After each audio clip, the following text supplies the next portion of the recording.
Hello, good morning, and welcome to Glasgow Rangers Nation with me, your host Owen James, the channel that brings you your team every single day, guys. It is match day.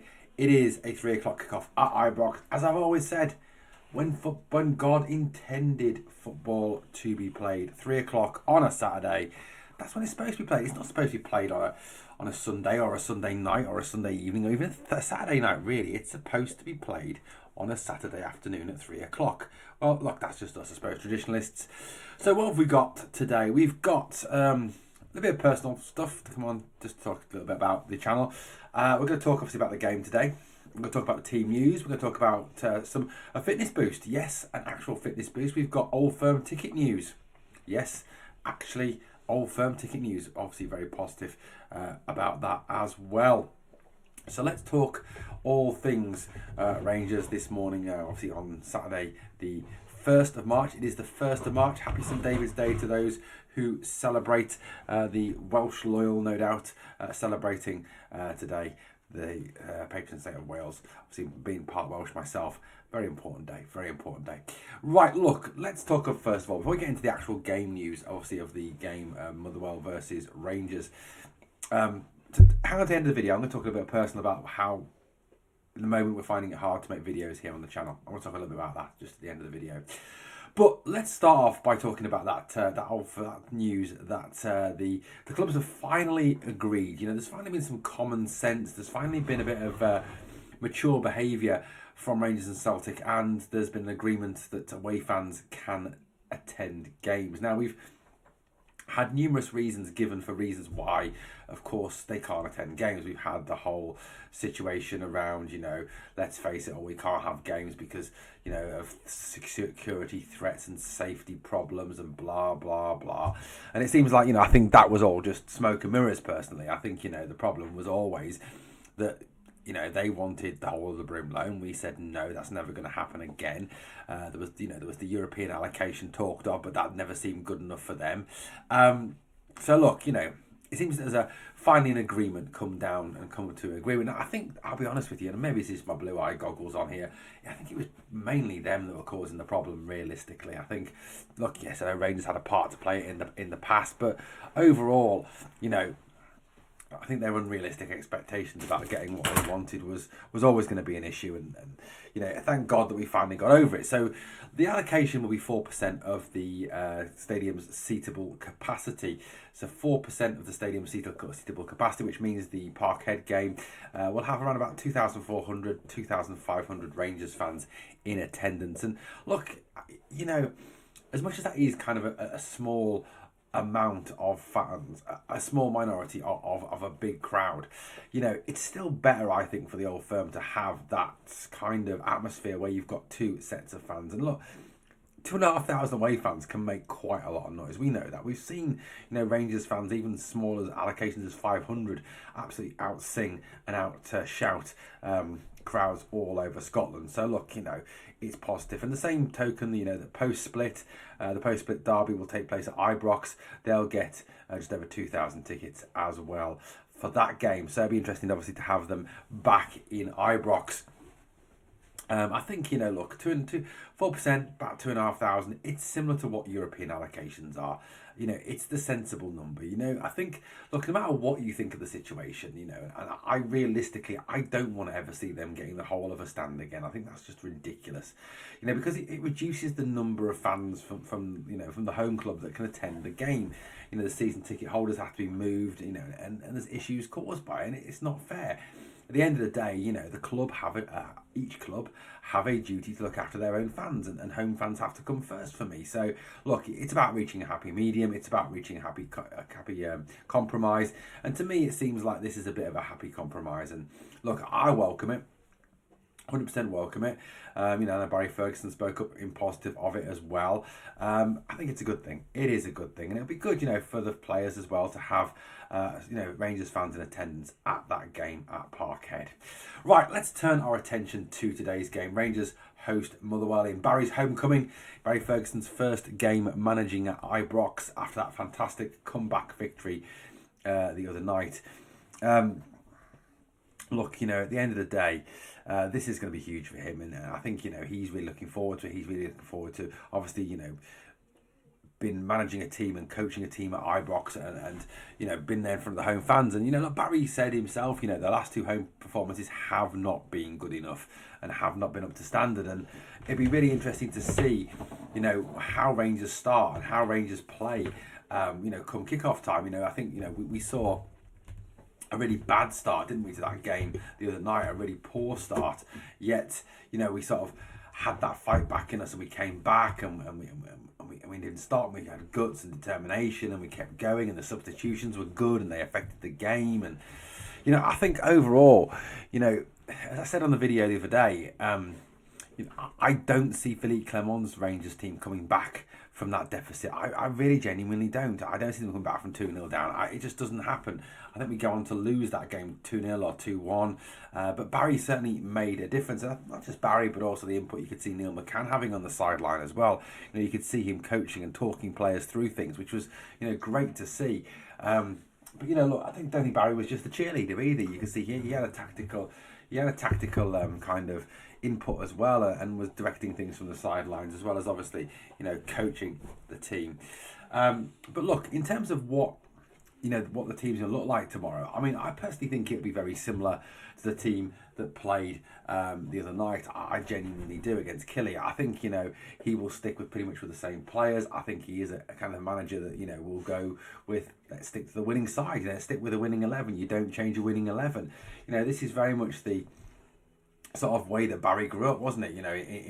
In the whole Walter Smith era of we don't change a winning team, we keep the same team. So I do think we'll see a very, very similar team. But there was some positive news on the fitness front, though, at the presser today. The good news was that Leon Balogun, John Souttar, and Dujon Sterling are all back in training. That's got to be good news. I mean, look, for me, John Souttar is the best centre back at the club. I know it causes an argument, but look, for me, he's also the best centre back in Scotland. Forget Carl Horse Vickers. Souttar's a better player than Carl Horse Vickers. I'd take Souttar over Carl Horse Vickers every single day, and twice on a Sunday, even 3 times on a Saturday, if I'm being honest with you. But lots of positive things to come out of that presser again today.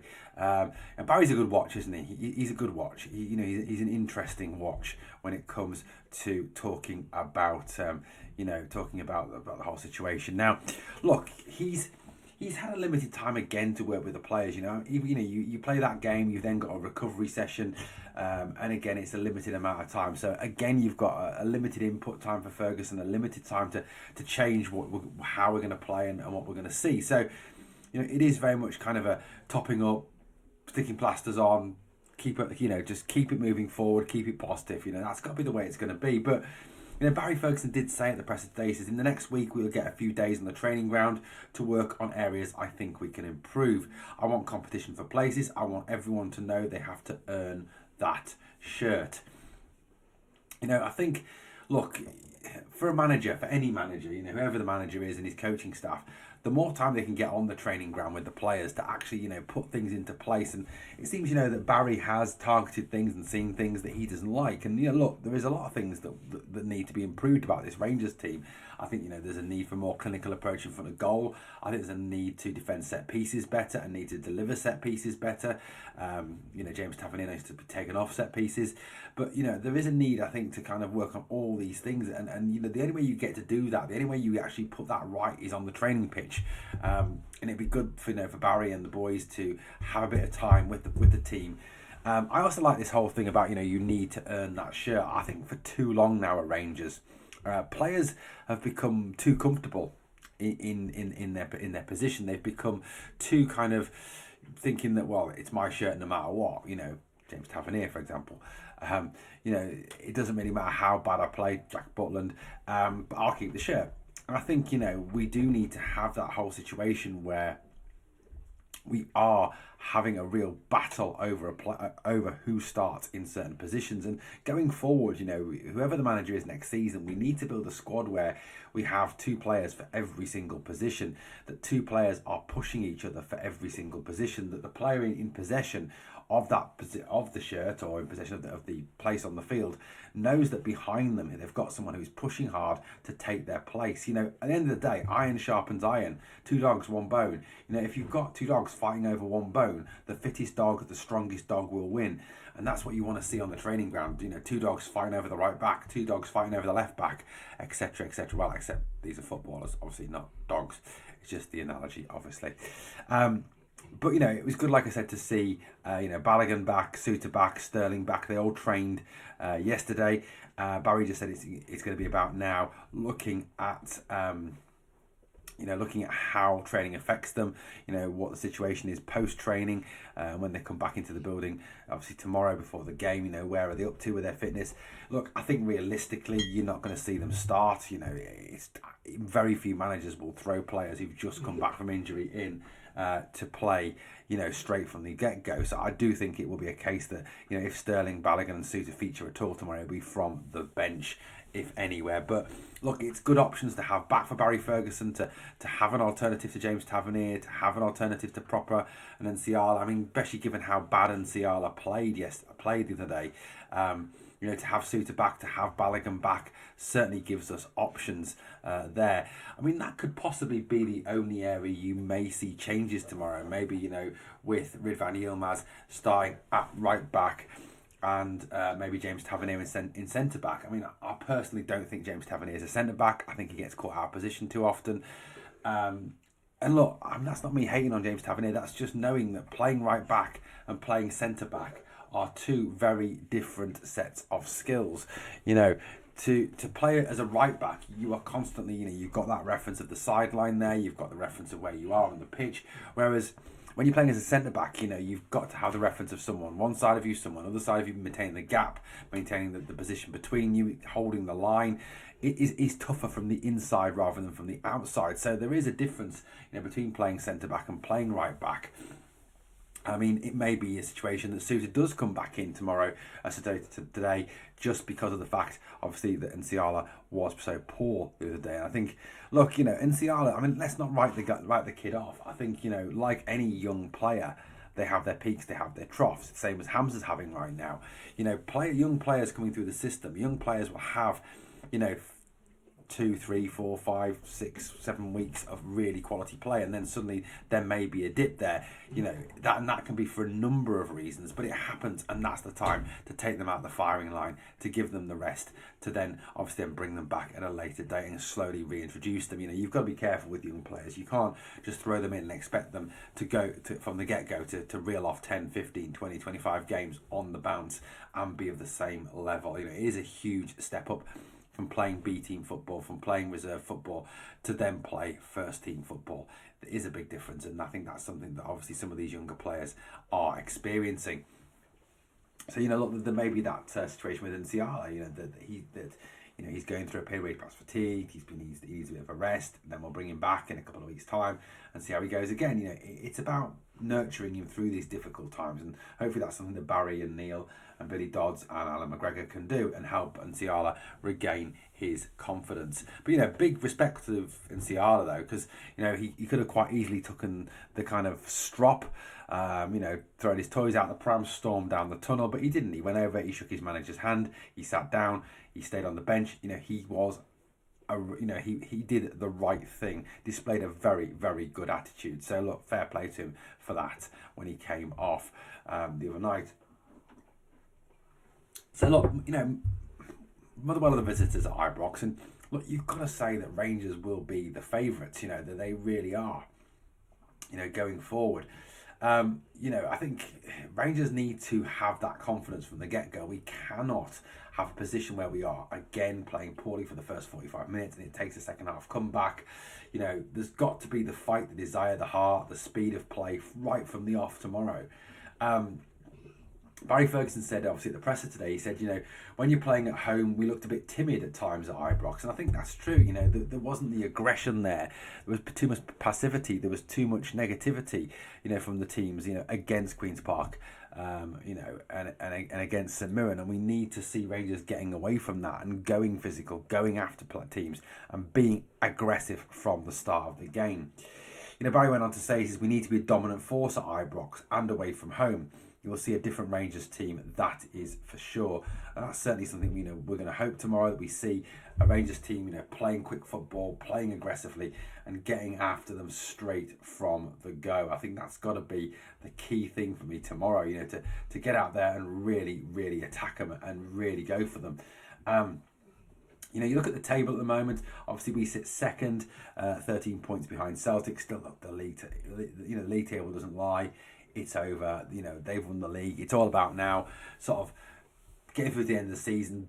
Building the confidence, looking at the players that we can keep, looking at the players. It's about Barry putting into them the Rangers style, the Rangers way, so they understand what it is to play for this club, and we know that. That's what it's about. Motherwell, they sit in 8th position. They've won 10, drawn 4, lost 14. Their last 5 games have been very, very poor indeed. They lost 4 and have won 1. They did actually win their last game, however, which is worrying that they've started. That maybe they're coming back into form, but certainly pre that 2-1 win over Dundee, and let's face it, that's not much of an achievement given how much Dundee is struggling this season, and they're right down there in the relegation mire against St Johnstone. But look, prior to that, they lost 1-0 to Dundee United. They even lost 3-0 to Ross County, 3-1 to Celtic, 2-1 to St Johnstone, 1-0 to St Johnstone, 3-1 to Hibs, 0-0. In fact, their last victory their victory against Dundee last week was Wednesday night. Was on the 5th of January, a 2-0 victory over Aberdeen, which obviously Aberdeen were going through that dodgy spell at that point in time. So look, that wasn't a massive achievement at that point in time. But look, their form is not great, and coming to Ibrox, we've got to take advantage of that. We've got to put them under the pressure straight from the off. They will want to come out. They want to get a good result. Last time out against us, I think they felt a little bit hard done by, didn't they? They certainly did. They felt a little bit they did well to get the lead, obviously at home, and then we fought back and we got the draw. Perhaps something we didn't really deserve. And they had a goal ruled out as well, I believe, which probably shouldn't have been ruled out. So look, there'll be a sense of injustice there that they want to start to put right now. Obviously, their manager has moved on. They've got a new manager now as well, and obviously that win is a bit of a new manager bounce.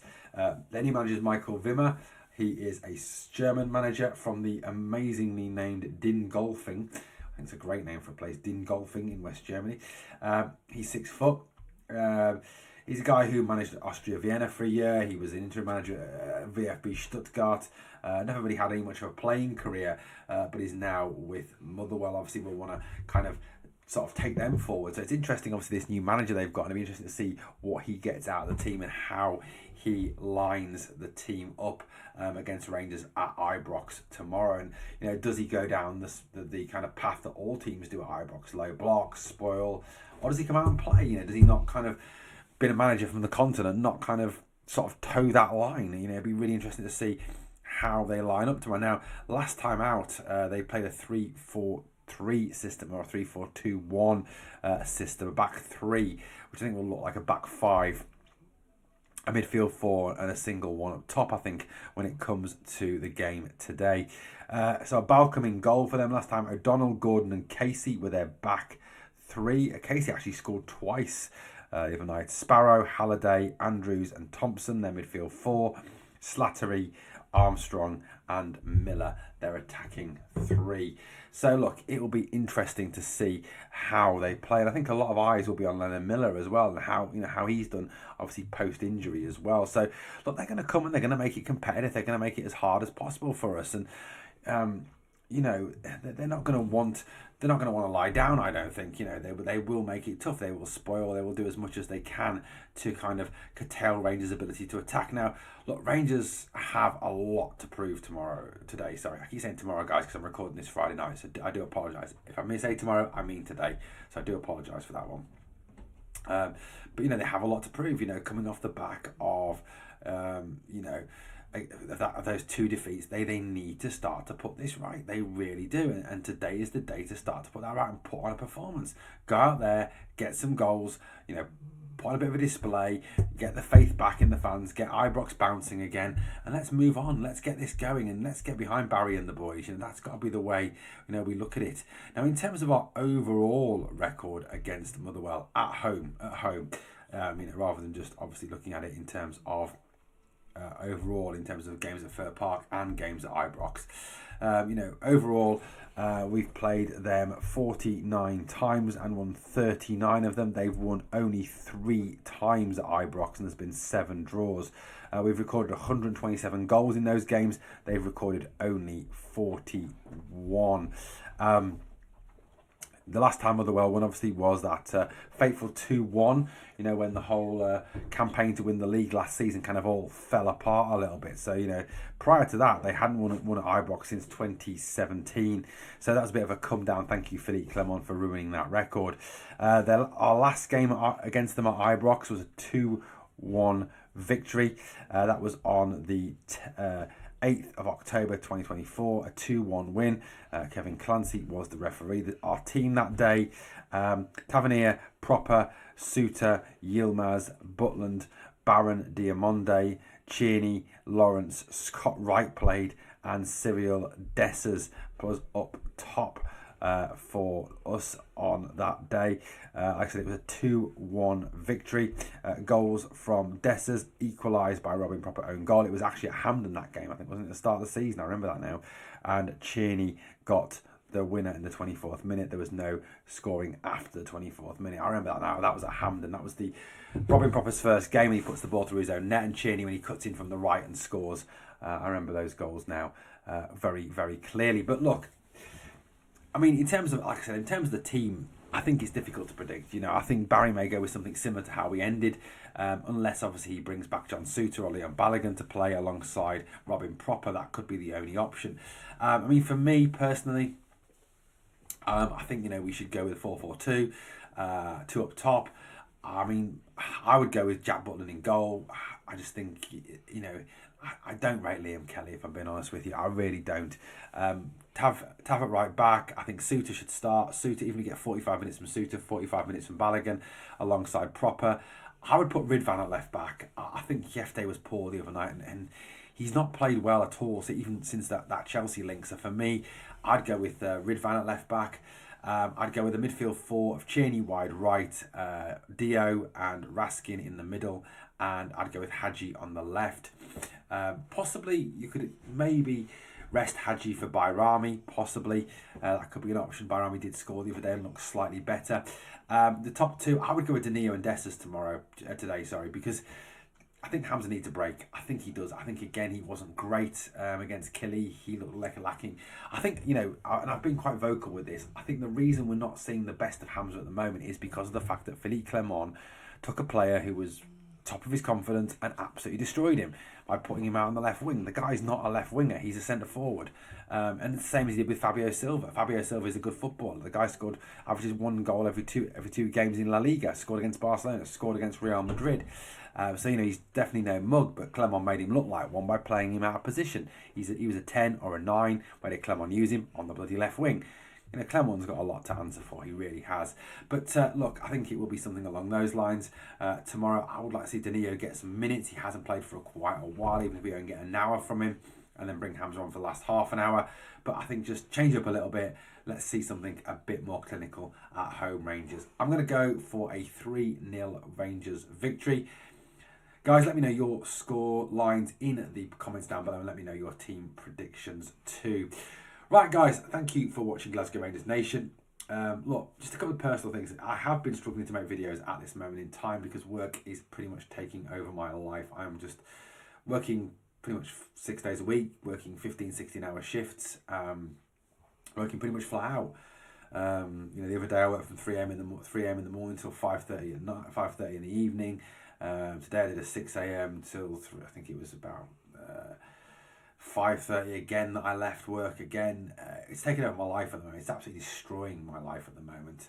Work is, and I need to sort something out. I need to get out of the job that I'm in at the moment, because it's, quite frankly, it's the worst job in the world ever. So I do need to move on. But look, it is affecting the channel, and I do apologise for that. Unfortunately, because this channel doesn't make, the money that it needs to do, I can't go full time with this. I think, if we could get the channel a bit more, more views, more subs, then maybe that was something we could look at, rather than doing this horrible job that I've got to do now, guys. Let me know your thoughts anyway on that. Thank you for watching Glasgow Rangers Nation, guys. On the way out, if you can like, subscribe, comment and share, that'd be absolutely fantastic. Thank you for watching. Please remember always, we are the people.